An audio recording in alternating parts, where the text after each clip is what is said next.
We remain steadfast in our commitment in delivering local news that matters. Stories that inspire. Enriching the lives of Filipinos in the Philippines and across the globe. This is your GMA Regional TV. Buong puso para sa Pilipino. Narito na ang mga pinakamalalaking balita ngayong Biyernes. Exclusive OFW sa Saudi Arabia. 6 na buwan nang hindi nakakausap ng kanyang mga kaanak sa Lipas City.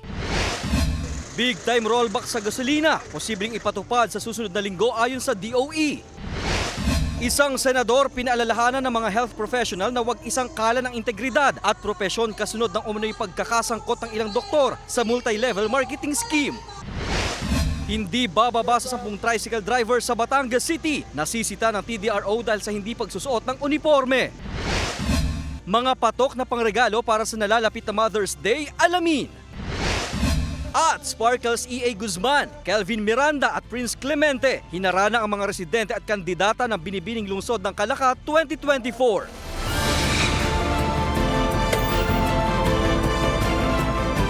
Ito ang GMA Regional TV, Balitang Southern Tagalog. Magandang hapon mga kapuso, narito na ang Balitang Southern Tagalog. Hatid namin ang mga pinakamalaki at pinakahuling balita sa Timog Katagalugan.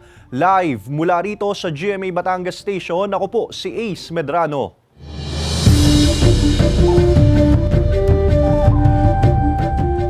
Anim na buwan nang hindi nakakausap ng kanyang mga kaanak sa Lipas City ang OFW sa Saudi Arabia. Ayon sa kapatid, pinagseselosan daw siya ng kanyang among babae.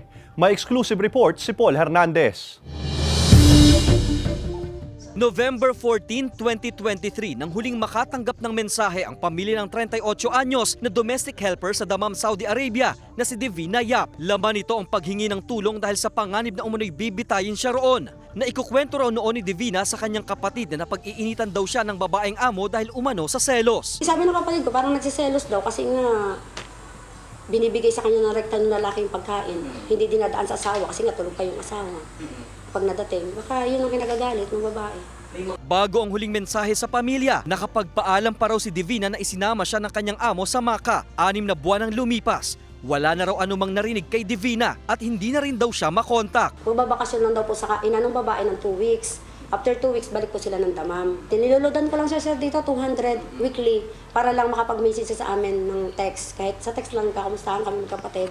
July 2023 nang pumunta sa Saudi ang tubong Occidental Mindoro na OFW. Pangalawang balik niya na raw ito roon. Hindi akalain ng ina ni Divina na ang paghahangad na mabigyan ng magandang buhay ang pamilya hahantong sa problema. Nitong huli po, na alam nila nagagalit na kami, sinasagot na po. Inaasikaso naman daw po nila, hindi naman daw po nila pinababayaan. Nai-report na rin daw ng pamilya sa agency ni Divina ang nangyari. Ilang beses na rin silang nagpabalik-balik sa Maynila para makibalita, pero mag-a-update na lang daw sa kanilang agency. Kasi masakit sa akin yung anak ko ay mabait po yung anak ko.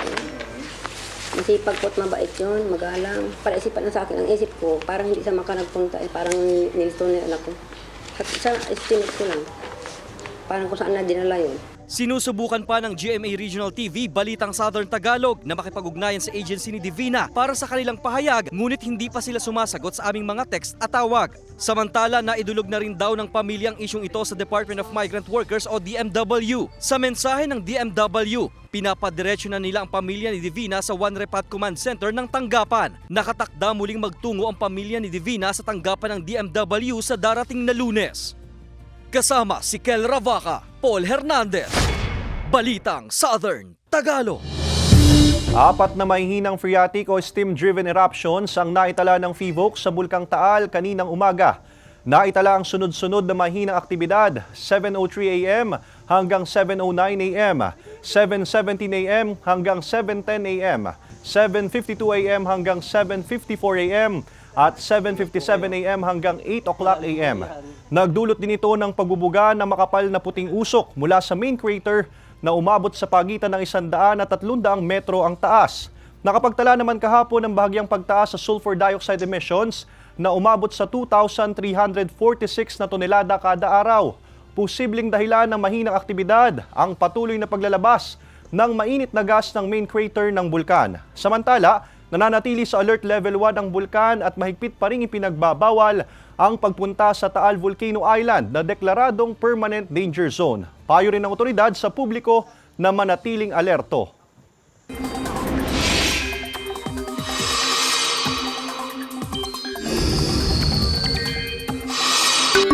Mga kapuso, may minomonitor pa rin kumpol ng mga ulap sa labas ng Philippine Area of Responsibility. Ayon sa Pag-asa, nakapaloob yan sa Intertropical Convergence Zone o ITCZ at hindi pa rin inaalis ang posibilidad na maging low pressure area. Pwede pang magkaroon ng pagbabago kaya patuloy natin yang tututukan sa mga susunod na araw. Unti-unti na rin gagalaw palayo ang frontal system kaya mawawala ng epekto nito. Pero magtutuloy-tuloy ang pag-iral ng easterlies na magdadala pa rin ng mainit na panahon. Pero kahit malinsangan, may tsansa ng thunderstorms, lalo sa hapon at gabi. Sa datos ng Metro Weather, may tsansa ng ulan sa Rizal, Cavite, Batangas, Laguna, Quezon at Mindoro provinces. Maging handa rin sa tsansa ng localized thunderstorms sa iba pang bahagi ng bansa. Pinaalalahanan ng isang senador ang mga health professional na huwag isangkala ng integridad kasunod ng umano'y pagkakasangkot ng ilang doktor sa marketing scheme. Alamin yan sa report ni Paul Hernandez. Mariin ang panawagan ni Senator Pia Cayetano sa mga health professional na huwag isangkala ng integridad at propesyon kasunod na ngayon usapin na may mga doktor na sangkot umano sa marketing scheme kung saan may nabibistong mga doktor na nagre-reseta ng gamot para sa isang pharmaceutical company. Kapalit ay insentibo. Wala namang masamang maghanap buhay. But what we don't want is that natitake advantage ang kababayan natin. And this is my biggest worry. Once masira ang trust ng public dun sa nire-recommend ng doktor, saan sila makikinig? May karapatan daw ang publikong maresetahan ng generic na gamot na abot kaya sa bulsa pero nananatiling mabisa. Under the generics law, kailangan nakasulat dun sa reseta yung name ng generic para yung patient can choose anong brand. Pwede siyang bumili ng generic, pwede siyang bumili ng brands. Sa kabila niyan, ang bili ni Cayetano na Vice Chair ng Senate Committee on Health and Demography sa publiko, tanging sa mga otoridad pa rin makinig. Inaatasan din ng mambabatas ang FDA na paigtingin pa ang paghabol sa mga nagpapalabas ng mga umanong peking gamot. Kami, sa Senate, sa Congress, it's our job to fund the agencies that are doing their job to make sure na magawa nila ng maayos. Ngayon, kung di na magawa ng maayos yun, well, possible na tanggalin sila sa trabaho nila. Inihayag ni Cayetano ang mga bagay na yan sa pagbisita niya sa Ibaan, Batangas. Nakipagkwentuhan at selfie sa mga health workers para ipaalala ang tungkulin nila sa komunidad. Ganun po, gagawin namin lahat ng aming makakaya para mapatunayan namin na talagang mapapagkatiwalaan kaming lahat ng mga barangay health workers. Gayon din ang pagbati niya sa daan-daang mga ina sa nalalapit na Mother's Day celebration sa linggo. Kasama si Buhay Adante Jr., Paul Hernandez. Balitang Southern Tagalog. Good news mga kapuso dahil big-time oil price rollback ang posibleng ipatupad ng mga kumpanya ng langis sa susunod na linggo ayon sa Oil Industry Management Bureau ng Department of Energy. Base sa 4 na araw na trading, aabot sa 2 pesos hanggang 2 pesos and 25 centavos ang bawas presyo sa kada litro ng gasolina. 50 centavos hanggang 85 centavos naman sa kada litro ng diesel at 90 centavos hanggang piso naman sa kerosene. Ayon sa DOE, itinuturong dahilan ng pagbaba sa presyo ng langis sa kalakalan sa Asia ang patuloy na pagtaas sa inventaryo sa bansang Amerika. Idagdag pa ang paglakas ng dolyar na nagpababa naman sa interest rate. Maaari pa itong magbago batay sa resulta ng final trading ngayong araw. Dinarayo ng mga bisita at residente ngayong tag-init ang River Park sa Tanawan City, Batangas. Silipin yan sa report ni Hazel Alviar.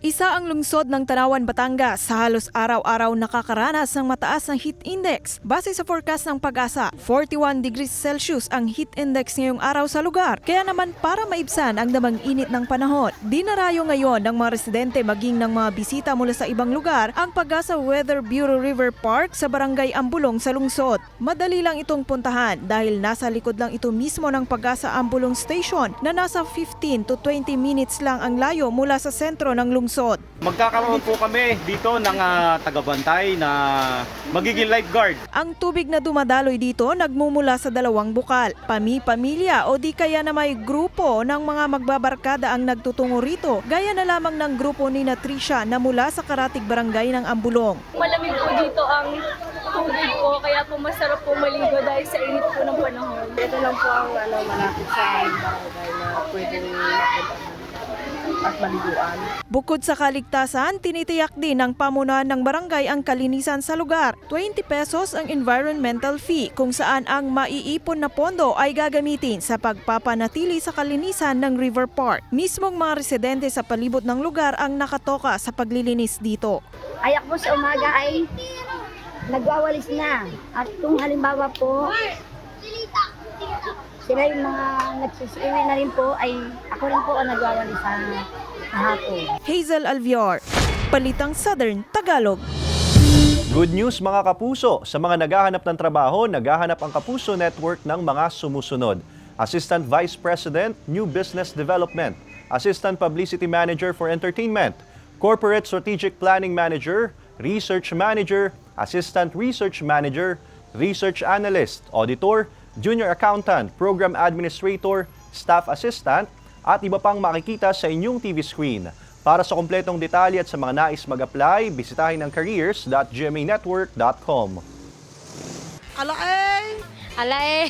Alay! Alae! Alae! Alae! Happy Mother's Day po. Maraming salamat po sa lahat ng sakripisyo na binigay niyo sa amin ng kapatid ko. Lagi niyo po tatandaan na mahal ko po kay Mama. Yun lamang po. Happy Mother's Day po sa mami ko. Thank you po sa lahat ng sacrifices nyo para sa aming magkakapatid at mahal na mahal po namin kayo. Ang masasabi ko lang po sa aking mami ay Happy Mother's Day po. Sana po mag-ingat po siya palagi. Kahit po malayo siya sa amin ay miss na miss ko na po siya at sana po ngayong bakasyon ay magkita po kami. Happy Mother's Day po. Ingat po palagi siya, tapos kain ng marami. Yun lang po, mahal na mahal po siya. Siyempre, siya yung nasa OFW. Di masakit sa amin na nawala siya sa amin tabing ay Mother's Day. Ang message sa kanya, Ina, kayo lagi magpapagaling. Alam ko ngayon ay mahirap na ang magkasakit sa ibang bansa. Lalo na kung wala kami dyan. Ina, kayo mahal na mahal namin. I love you. Sana po nasa mabuti po siyang kalagayan. At sana po gabayan niya po ako sa lahat ng po. Dahil wala na pong enough. At sana po ay masaya na po siya sa kinaroroonan niya po.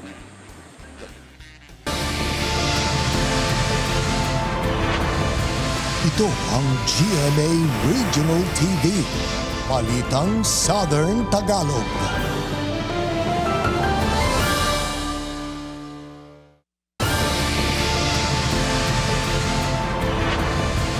Ito ang GMA Regional TV. Balitang Southern Tagalog. Nasawi ang 14 anyos na binatilyo matapos malunod sa ilog sa barangay Kayanalog sa Calamba City, Laguna noong Miyerkules. Ayon sa otoridad, nagkayayaang maligo sa ilog ang magkakaibigan bandang 1:00 ng hapon nang maanod umano sa malalim na bahagi ng ilog ang biktima. Bigo siyang mahanap agad ng kanyang mga kaibigan na tumawag na rin ng tulong. Pasado 4:00 na ng hapon nang matagpuan ang wala ng buhay na katawan ng biktima. Sinusubukan pa ng GMA Regional TV Balitang Southern Tagalog na makuhanan ng pahayag ang kaanak ng nasawing binatilyo. Payo naman ng otoridad na iwasan ang paliligo sa mga malalalim na bahagi ng ilog o dagat para maiwasan ang kaparehong insidente. Hindi bababa sa 10 tricycle driver sa Batangas City ang nasisita ng TDRO dahil sa hindi pagsusuot ng uniforme. Para sa detalye, makakasama natin live si Paul Hernandez. Paul?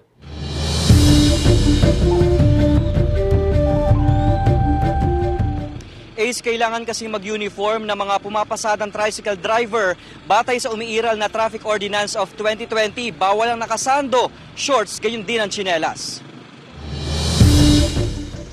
Naka-arm warmer na, may sombrero pa at syempre, uniforming kulay green na may pangalan niya ang pirming suot ni Arvin sa pamamasada ng tricycle. Protection sir sa init ng panahon. Tsaka itong uniform naman magandang tingnan sa tingnan ng tao, neat tingnan.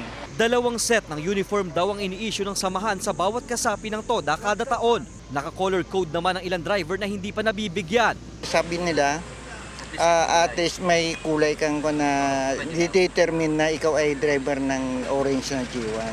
Required nilang isuot ito habang bumabiyahe batay sa umiiral na Batangas City Traffic Ordinance of 2020. Bawal ang sando at bawal ang nakashorts at tsinelas. Pagpapakita para na may saayos natin yung sistema, makita ng bihis yung driver at kung saan maitaas natin ang moral ng ating mga drivers, hindi maging maayos at maging disente ang kanilang mga itsura.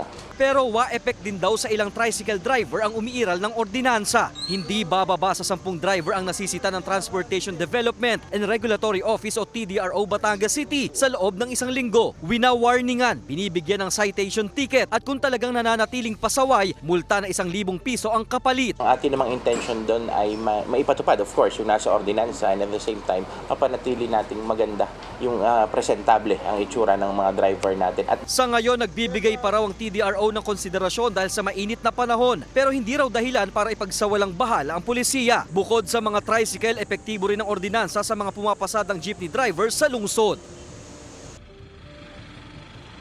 Ace, yung tungkol sa bagay na ito ay naipaliwanag na raw ng TDRO sa mga tricycle driver, lalo na doon sa mga bagong nabigyan ng prangkisa kamakailan lamang. Ace. Maraming salamat, Paul Hernandez. Nagsimula ng mag-taping sina Will Ashley at Sofia Pablo sa kanilang upcoming series na Prinsesa ng City Jail. Samantala, may Mother's Day message sa kanyang ina, si My Guardian Alien star Gabby Eigenman. Narito ang report ni Hazel Alviar. Reunited ang dating on-screen partners na sina Will Ashley at Sofia Pablo sa kanilang panibagong GMA Afternoon Prime series na Prinsesa ng City Jail. Nagsimula na nga silang sumalang sa taping at ibinahagi ni Will ang kanilang first day. Makakasama rin nila dito ang kapwa nila Sparkle star na si Allen Ansay. Puno ng pagmamahal at pasasalamat ang My Guardian Alien star na si Gabby Eigenman sa kanyang ina. Malaking tulong raw ang kanyang ina kung ano man ang kanyang narating ngayon. Ang pagiging grateful at humble daw ang mahalagang aral na natutunan niya sa kanyang ina. Isang tulog na lang, mapapanood na ang inaabangang Season 2 ng Running Man Philippines. Star-studded ang mga guests at new missions and games ang mapapanood. Matutunghayan din ang kulitan ng mga runners na nabuo at napatatag ang pagkakaibigan sa show. Abangan ang Running Man Philippines Season 2 bukas at linggo, May 11 at 12, 7:15 p.m. Hazel Alviar, Balitang Southern Tagalog.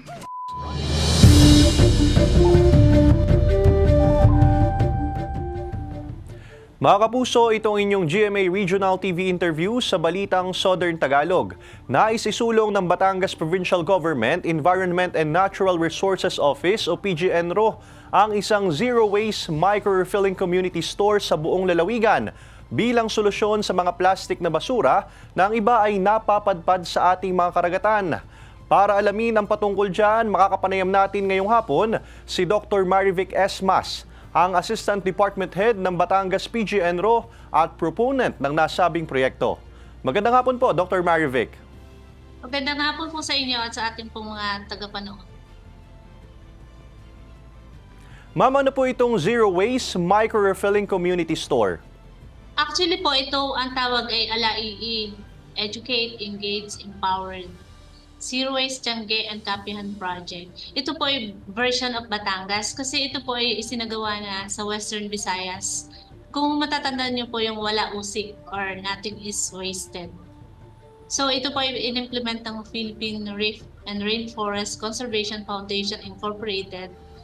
At ang kinikita nila ay ginagamit nila sa kanilang mga conservation projects. Dito po sa Batangas, yung version na ito ay solely ibibigay ng PGNRO sa may-ari ng sari-sari store. Tapos yung pong management ng store, yung kikitain, ang importante po ay mababawasan ang generation ng plastic sachet. Ma'am, para mas maunawaan din po ng ating mga tagapanood, paano po ba magiging proseso dito po sa naturang store pong ito?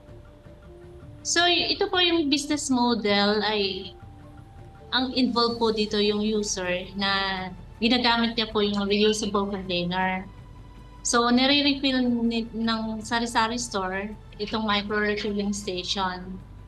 So, ang outcome po nito ay yung sari-sari store ay magbebenta ng goods na walang ginagamit na sachet. And instead, gagamit po ang mga consumer ng refillable or reusable containers. Yun po, ganun po yun. Tapos, ibibigay po yung mga micro-refilling na gamit na po yun ng PGNRO dun sa mga beneficiaries. Okay po ma'am, gaano po ba karami at anong klaseng mga basurang plastik ang napapadpad sa ating mga karagatan? 2.5 tons po yung annual plastic waste generation ng Batangas Province at yung po ang nagiging nai-emit or leakage to the ocean. Ma'am, kailan po ang target implementation nito at paano ang sustainability po ng programang ito? Ang actually ini-implement na namin siya, mayroon po kasi silang, itong project na to mayroong 6 na output. Ang una nga po yung ma-improve yung water quality ng Balayan Bay dahil yun po ang ating pangisdaan. Pangalawa, i-distribute namin yung mga micro-refilling prototype na yon doon sa community store sa 6 na barangay sa Balayan. Tapos, siyempre, ang ina-expect natin, maru-reduce yung plastic sachet. Kung halimbawa ay ma-implement na namin itong Zero Waste Management or ALAIE project na to, in the long run, mag-enact ng ordinance ang province para i-adapt itong system na to as a strategy to implement yung circular economy dito sa province of Batangas. Magkakaroon na din kami ng another 10 beneficiaries doon sa Lemery kasi gusto namin expand yung implementasyon ng ALAIE project. Yan po. Just in case po na magkaroon pa kami ng continuing fund na makakuha sa Eldrin Fund, gusto po namin unahin yung coastal area kasi most probably yun ang mabilis magkaroon ng leakage sa ocean or dun sa ating karagatan. Sa atin po, sa Batangas Province, meron po tayong 15 coastal. So isang city, itong Batangas City, at 14 municipalities. So priority po namin yung 14 coastal municipalities and 1 city na yon. Ma'am, ano-ano pong mga hamon o challenges ang inyong pinakamalaking kinakaharap po sa inyong departamento sa pagpapatupad po ng mga programa pong gaya nito? Siyempre po, yung una, yung acceptance at pagsunod ng mga tao. Kasi kung wala namang support ang mga tao at kahit anong mando mo or kahit anong pagpe-present mo or kahit paano pag-encourage mo sa kanila, hindi naman tatanim sa isipan nila at hindi nila isinasagawa. Yun po isang napakalaking challenge. At isa pa po yung pag-convince dun sa mga potential funding sources. Kasi kailangan po in every project, laging may pondo. Panghuli na po ma'am, ang mensahe po ninyo sa mga residente at sa mga stakeholder ng inyong proyekto. Ang gusto ko talaga maging output ng project dito sa Batangas is to protect ang ating pangisdaan. Kasi lahat ng itinatapon natin ay pupunta sa ating pangisdaan, especially sa Balayan Bay dahil yun nga yung tinatarget kong area. At magiging mugang mga plastic na tinatawag nating microplastic. Alam naman natin yon at marami ng studying ginawa dyan. So itong mga microplastic na kasi na ito ay nakakontaminate niya ang tubig, nakakain ng mga isda, at tumitigil dun sa sediments sa ilalim ng dagat. So, gusto kong ipabatid sa lahat, sa ating mga kababayan, especially sa mga magiging beneficiaries ng proyektong ito, ay tangkilikin po natin ito at isabuhay nang sa ganon ay kung hindi natin totally maalis sa ating sistema ang plastic, ay makabawas man lang. Lagi po natin tatandaan ang lahat ng itinatapon natin ay babalik din naman sa atin sa pamamagitan ng pagkain natin ng mga lamang dagat. So kahit maliit na effort ang gagawin natin ito, malaki naman ang impact nito sa atin at sa mga susunod na henerasyon. Yun po. Maraming salamat po, Dr. Marivic Esmas, ang Assistant Department Head ng Batangas Provincial Government Environment and Natural Resources Office. Maraming salamat din po sa opportunity. Ito ang GMA Regional TV, Balitang Southern Tagalog.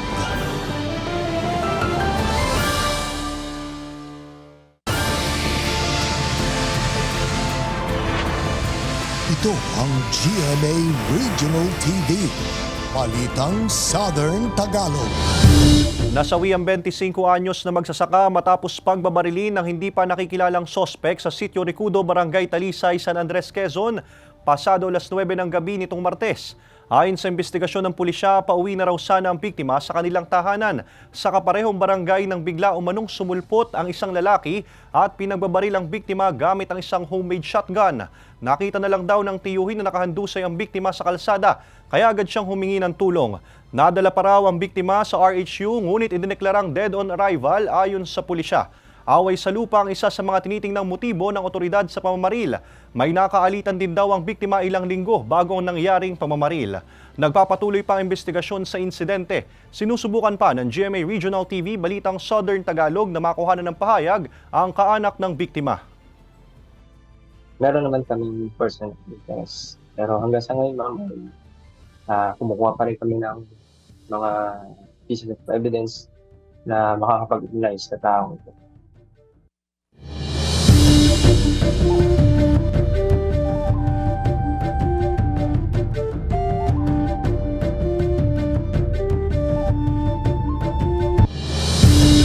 Nagpamalas ng ganda at talino ang 38 kandidata sa Binibining Lungsod ng Kalaka 2024. Hinarana naman ni Sparkles Prince Clemente, Kelvin Miranda at E.A. Guzman ang mga kandidata at residente. Tungayan yan sa report ni Hazel Alviar. Sa ikawalong araw ng pagdiriwang ng Kalakachara Festival sa Calaca City, Batangas, ganda at talino ng mga kandidata ng Binibining Lungsod ng Kalaka 2024 ang nangibabaw. 38 naggagandahang binibini na kumakatawan sa bawat barangay sa lungsod ang rumampa sa stage. Kanya-kanyang cheer ang mga manonood sa kanilang mga pambato. Bukod sa mga binibini, isa rin sa mga inabangan ang performances ng ilang sparkle artists. Sparkling kilig ang hatid ni Black Rider star Prince Clemente sa mga Kalakazen na may bonus duet pa kasama ang ilang manonood.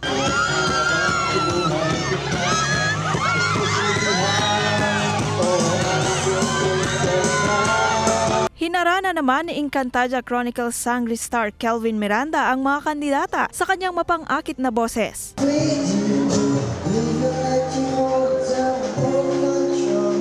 Hindi rin nagpahuli si Lilet Machas attorney at law star E.A. Guzman na bumighani sa mga manonood sa kanyang nakakakilig na vocals.